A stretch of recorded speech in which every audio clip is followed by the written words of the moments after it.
Hola a todos, soy Pablo Correnti y nos encontramos nuevamente en Sala de Situación, un espacio de CAPSI, la Cámara Argentina de Profesionales en Seguridad Integrada, en la cual junto con el licenciado Edgardo Glavinich entrevistaremos a diferentes y diversos especialistas en seguridad, inteligencia y defensa para tratar de entender la realidad, pero sobre todo para identificar potenciales escenarios futuros.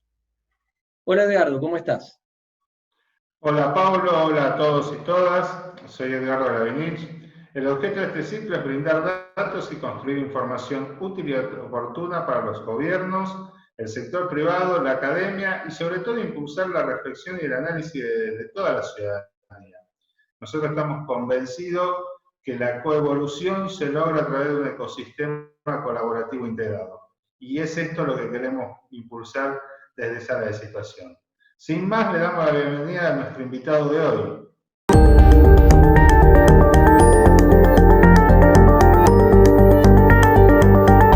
¿Qué nos puedes decir en este sentido? ¿Qué ves que está pasando o que puede llegar a pasar en términos de los mercados relacionados con el crimen organizado internacional?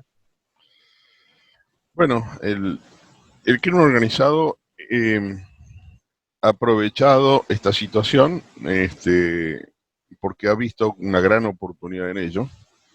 Es una estructura de negocios muy adaptativa, muy adaptativa. Quiero desagregar del crimen organizado un sector que es bien más complicado, que es el fenómeno mafioso. En términos generales, hay una larga tradición de inscribir al crimen organizado dentro de la estructura mafiosa, y eso es relativamente incorrecto porque nos da un mal entendimiento del problema. ¿Por qué digo que es diferente el crimen organizado y el tema mafioso y la mafia? El crimen organizado, como bien dijiste hace un ratito, es una empresa. Es una empresa porque tiene por objeto el lucro y por medio el acto ilícito. El objetivo es claro, el objetivo es el lucro y el medio el acto ilícito. Cuando intentás explicar qué es la mafia, la cosa casi se hace un poco más difícil. Porque el objetivo de la mafia no es el lucro. La mafia, en cambio, tiene por objeto el poder, no el lucro. Y quiero aclarar esto porque quien tiene poder siempre genera lucro alrededor suyo. Quien tiene lucro no necesariamente tiene poder. Si yo tengo poder, no necesito lucro porque puedo lograr a través del poder que cualquiera que me rodee tenga lucro. De hecho, los grandes capos mafias normalmente son pobres. Quiero explicar esto de la mafia porque eso es un elemento fundamental.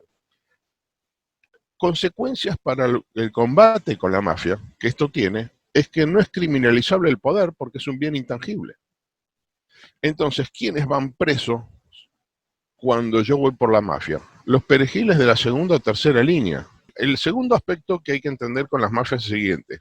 Las mafias combinan actos lícitos con ilícitos. Y hay una tercera variante, lo que llamamos actos mayoritariamente ilícitos. El problema que estamos teniendo hoy es el problema de las mafias, más que el crimen organizado. Lo cual no quiere decir que el crimen organizado no exista y no esté proliferando.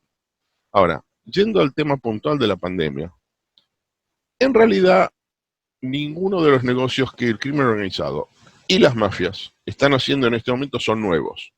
Ahora, vos tenés en este entorno sector mafioso que ha descubierto grandes oportunidades de negocios. Por ejemplo, algunos dicen que el narcotráfico se vio afectado por el coronavirus. Sí, es cierto, se vio afectado, pero lo convirtió en una ventaja. Porque el hecho de que todo el mundo sepa que hoy la droga le cuesta mucho cruzar la frontera porque las fronteras están cerradas, esto es relativo porque ellos siempre usaron pasos alternativos. Sin embargo, en el imaginario colectivo está la idea de que el paso está restringido y que entonces venden menos droga. Como venden menos droga, subió el precio. Ahora, nosotros asumimos que venden menos droga, pero esto no es cierto.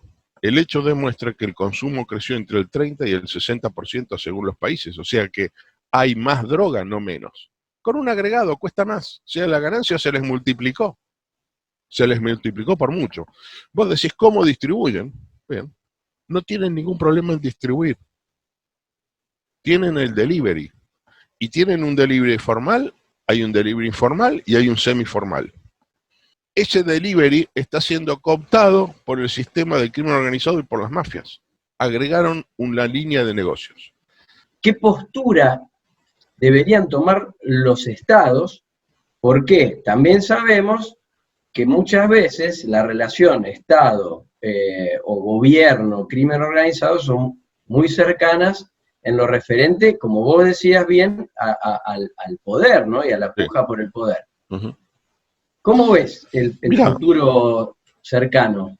Mira, yo el futuro cercano lo veo, yo te diría de la siguiente manera. En primer lugar, tenemos que entender que esto es una crisis y tenemos maneras de salir de la crisis. El tema es que tenemos que hacerlo de manera inteligente. El problema es que es una crisis de una naturaleza hasta ahora desconocida. Tenemos que tener agilidad e inteligencia para hacerlo. Mira, en este momento que está tan de moda el tema de la inteligencia artificial, en las esferas decisionales de más alto nivel, inclusive no a nivel solamente norteamericano, sino a través de la OTAN, Estados Unidos con Europa, están discutiendo de cuál es la doctrina que debería apoyar esa inteligencia artificial. ¿Qué quiere decir esto?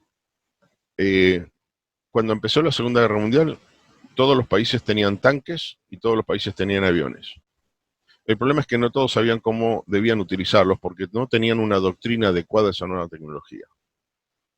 En la mayoría de los países, o en muchos países, los tanques eran usados como un sistema de caballería. De hecho, la caballería es la que maneja los tanques, todavía hoy, pero lo usaban como si fueran caballos mecánicos, nada más. Usaban la misma doctrina para una tecnología distinta. Usaban los aviones, los usaban como si fueran globos aerostáticos, como puntos de observación. Muy pocos sabían que el avión servía para bombardear, o sea. ¿Quiénes fueron los únicos que tuvieron una doctrina adecuada a esa nueva tecnología? La desarrollaron los alemanes y se llamó Blitzkrieg. Es decir, la guerra relámpago. La velocidad que te daba el tanque y el avión, por los demás no fue explotada porque seguían pensando en globos aerostáticos y en caballos mejores, pero nada más. Y era una cosa distinta. Por eso los alemanes invadieron toda Europa muy rápido y a los aliados les llevó 3 años y pico readecuarse y entender, cambiar la doctrina adecuada a esa tecnología para poder responder y revertir la guerra. Pero llevó mucho tiempo y llevó muchas vidas. En este sentido, nos está pasando más o menos lo mismo, porque nosotros habíamos aprendido a manejar crisis económicas.